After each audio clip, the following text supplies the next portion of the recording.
কেএফসির fried chicken বললেই আমরা ভাবি অনেক রকম সিক্রেট মশলা লাগে, বানানো খুব কঠিন। কিন্তু আসলে তেমন কিছুই না।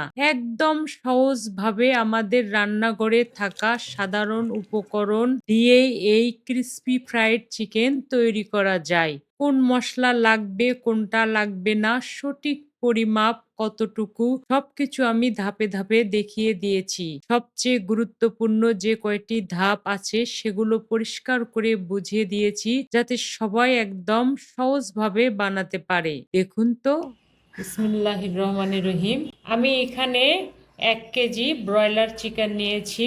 ওপরে রানের অংশটা নিয়েছি, নিচে থাইয়ের অংশটা নিয়েছি। যে কোনো সাইজের পিসেস করে নিতে পারেন। প্রথমে রানের অংশটা কেটে নেব। কেটে নিলে মশলা লবণ ভালোভাবে ঢুকবে, দেখতেও সুন্দর লাগবে। চাইলে 4টা কাটও দিতে পারেন, তা আমি একটা কাট দিলাম। রানগুলো আমি কেটে নিয়েছি। থাইয়ের অংশটুকু আমি হালকা করে কেটে নিয়েছি। সব মাংস আমি বলে নিয়েছি। 1 চামচ লবণ দিলাম, হাফ কাপ সাদা ভিনেগার দিলাম। এখন পর্যাপ্ত পরিমাণে সাদা পানি দেব। সাদা পানি দিয়ে 15 মিনিট ভিজে রাখবো। লবণটা ভেতরে ঢুকবে, ভিনেগার দেওয়ার জন্য চিকেনটা নরম হবে। চিকেনের ভেতরে মশলাটা সুন্দরভাবে ঢুকবে, খেতে ভালো লাগবে। চিকেনের যত ময়লা আছে সবকিছু বের হয়ে যাবে। 15 মিনিট পানির ভেতরে রেখে দিলাম। 15 মিনিট হয়ে গেছে, দেখতে পাচ্ছেন কত ঘোলা ঘোলা পানি বের হয়ে গেছে। চিকেনের যত ময়লা ছিল সব পানি বেরিয়ে এসেছে। নাড়াচাড়া করে চিকেনগুলো চেপে চেপে তুলে নেব। চিকেন কিন্তু আমার আগে থেকেই পরিষ্কার করা ছিল।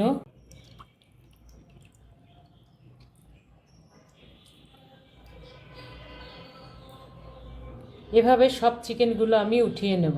চিকেন ম্যারিনেশন করার জন্য এখন কিছু মশলা দেব। 1 চামচ লবণ, 1 চামচ সয়া সস, রসুন বাটা 1 চামচ, আদা বাটা 1 চামচের একটু বেশি, লাল মরিচের গুঁড়া 1 চামচ, গোলমরিচের গুঁড়া 1 চামচ, ফেটানো টক দই 2 চামচ, ভিনেগার 1 চামচ।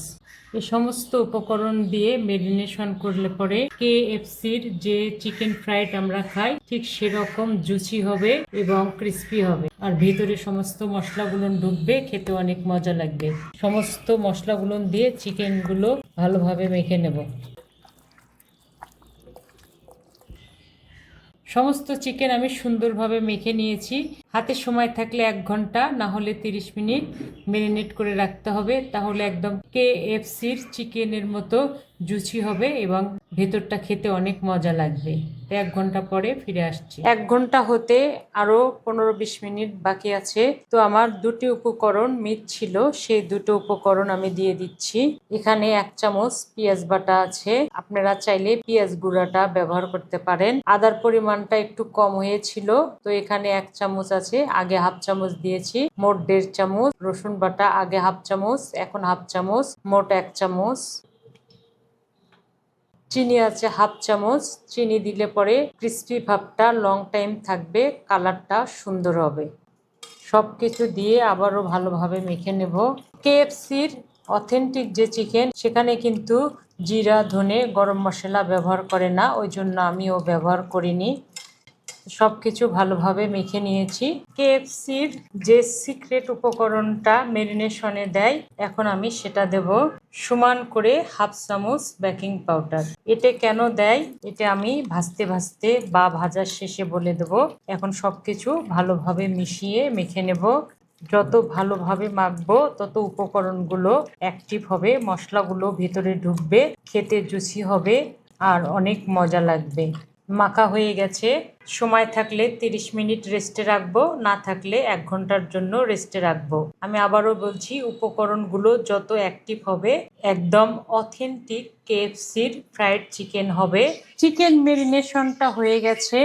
এখন আমি ক্রিস্পি কোটিংটা তৈরি করব, যেটা কেএফসিতে তৈরি করে ঠিক সেরকম করে তৈরি করব। জাল দেওয়া গরুর দুধ 1 কাপ বা পরিমাণ মতো, ময়দা দিচ্ছি 2 কাপের মতো বা পরিমাণ মতো, প্রয়োজন মনে করলে আমি এটুকু দিয়ে দেব। আমি 1.25 কাপ দিলাম। 2টো ডিম, লবণ প্রায় 1 চামচের মতো বা স্বাদ অনুযায়ী, হাফ চামচ গোলমরিচের গুঁড়া, 1 চামচ লাল মরিচের গুঁড়া। লাল মরিচের গুঁড়া দিলে কালারটাও সুন্দর হবে, যেহেতু আমি চিনি দিয়েছি সবকিছু ব্যালেন্স হবে। 1/2 চামচ রসুনের গুঁড়া, চাইলে আপনারা আদার গুঁড়াও দিতে পারেন, যেহেতু আমি ম্যারিনেশনে আদা একটু বেশি দিয়েছি সেজন্য এখানে আর আদা দিলাম না। সব উপকরণগুলো হাত দিয়ে ভালো করে মেখে ঘন একটা ব্যাটার তৈরি করব। খুবই সুন্দর করে মথে মথে একটা ব্যাটার তৈরি করতে হবে, যেন কোনো লাম্পস না থাকে। চাইলে পরে এখানে দুধের পরিবর্তে পানিও ইউজ করতে পারেন। প্রথমে আগে ভালোভাবে আমি মথে নেব। সবকিছু ভালোভাবে মিশিয়ে নিয়েছি। এখন কেএফসিতে যেটা করে উপরের লেয়ারটা অনেক ক্রিস্পি করার জন্য কর্নফ্লাওয়ার দেয়। আমি এখানে 1/2 কাপের মতো কর্নফ্লাওয়ার দিয়ে নিলাম, বা কম বেশি করা যাবে। পরিমাণ মতো দুধ দিলাম। আমি দুধের পরিমাণটা পরে বলে দেব। সবকিছু ভালোভাবে মিশিয়ে নেব। ব্যাটারটা রেডি হয়ে গেছে। আমি সুন্দরভাবে একদম স্মুথ ভাবে ব্যাটারটা তৈরি করে নিয়েছি। এখন এর আমি কনসিস্টেন্সিটা দেখিয়ে দেব। ধরলে পরে এরকম স্মুথলি পড়বে, থেমে থেমে পড়বে না। এখন চিকেনগুলো আমি কোট করে নেব। কোটিংটা রেডি হয়ে গেছে, চিকেন ম্যারিনেশনটাও রেডি। এখন সবকিছু আবারও ভালোভাবে মিশিয়ে নিচ্ছি, যেন মশলাগুলো একদম সমানভাবে চিকেনের গায়ে গায়ে লেগে যায়। এইভাবেই কিন্তু ফ্রাইড চিকেনটা করতে হবে, ধাপে ধাপে। সুন্দরভাবে মিশিয়ে নিয়েছি। প্রথমে আমি লেগ পিসগুলো নেব, এখানে কোট করে নেব। ভালোভাবে ঘুরিয়ে ঘুরিয়ে কোট করে নিতে হবে, যেন কোটিংয়ের মশলাটা চিকেনের ভেতরে সুন্দরভাবে থাকে, খেতে ভালো লাগবে। এখন একটু ঝেঁকে নেব। এখানে ময়দা নিয়েছি পরিমাণ মতো, ময়দার ভেতরে দিলাম। হাত দিয়ে চেপে চেপে দিতে হবে, যেন ময়দার কোটটা ভালোভাবে লাগে। আমি ময়দা দিয়ে সুন্দরভাবে চেপে চেপে কোট করে নিয়েছি, দেখতে পাচ্ছেন এক লেয়ার কিন্তু কোট হয়েছে। এখন একটু ঝেড়ে নেব এরকম করে। আর চলে যাব এখন কেএফসির গোপন টিপসে। এই পানিটা ফ্রিজে রাখা ছিল, এটা ঠান্ডা পানি। এটাই হলে কেএফসির গোপন এবং গুরুত্বপূর্ণ টিপস। এখানে কোট করলে পরে উপরের যে লেয়ারটা আছে সেটা আর পড়বে না। দেখেন একটাও কিন্তু পড়ছে না। এখান থেকে আবার ময়দাতে কোট করব। ঠিক একই রকম করে চেপে চেপে কোটটা করতে হবে, না হলে কোটটা গায়ে লেগে থাকবে না। তো আমি চেপে চেপে কোটটা করে নেব, এবং ময়দাটা যেন সব ফাঁকে ফুঁকে ভরে সেভাবে কোটটা করে নিতে হবে। কোট করা হয়ে গেছে, দেখুন উপরে কিন্তু একটা লেয়ার বসে আছে। এখন রেখে দিচ্ছি। এভাবে আমি সব কয়টা লেগ পিস কোট করে নেব। সবগুলো কোট করা হয়ে গেছে। আমি 10 মিনিট রেস্টে রেখে তারপরে ভাজবো, না হলে উপরের কোটিংটা পড়ে যেতে পারে। তেল গরম হয়ে গেছে, তেলের তাপটা হাতে লাগছে, তখন বুঝবো একদম পারফেক্ট তেলটা আছে। এখন চিকেনের লেগ পিস গুলো ছেড়ে দেবো। এগুলো কিন্তু ডুবো তেলে ভাজতে হয়। আমি দুটা দুটা করে ভেজে নিচ্ছি। প্রথমে কোনো নাড়াচাড়া করব না, একটু ছেট হলে তারপরে নাড়াচাড়া করব।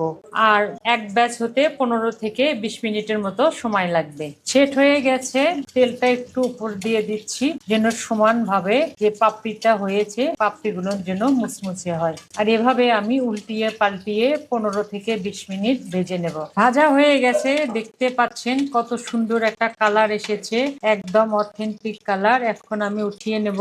আমি একদম ঠিক জাস্ট 20 মিনিট ধরে ভেজেছি। দেখেই তো একদম চোখ মন জুড়িয়ে যাচ্ছে। এভাবে আমি বাকি 2 পিস ভেজে নেব।